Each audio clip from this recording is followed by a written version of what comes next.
Hej, jeg hedder Camilla, og jeg skal forklare om de forskellige former for stråling. Først vil jeg forklare om alfastråling. Alfastråling udsender heliumpartikler.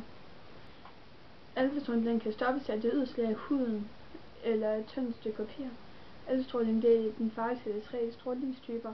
Hvis den kommer ind i kroppen, så sætter den sin energi i de indre organer. Så vil jeg forklare om betastråling. Betastråling udsender elektroner. Den tager spontant en af neutronerne og omdanner den til en elektron og en proton.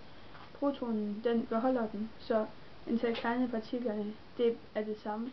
Der er bare en ekstra proton, og elektronen sender den afsted. Betastråling den har en rækkevidde, der er 10 gange større end alfastrålingen. Så vil jeg gerne forklare lidt om gammastråling.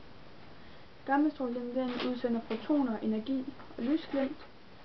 Gammastrålingen den er farlig, fordi at den kan gå lige gennem kroppen. Der skal meget tykke blyplader til at stoppe gammastrålingen.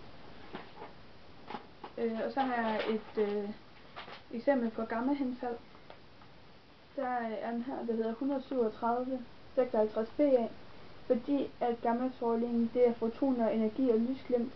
Så efter den har sendt det afsted, så er den stadig 137 56 BA.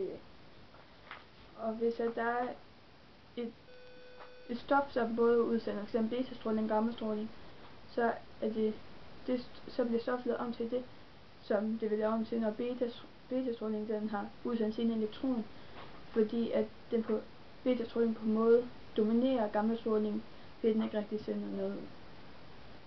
Det var alt jeg havde.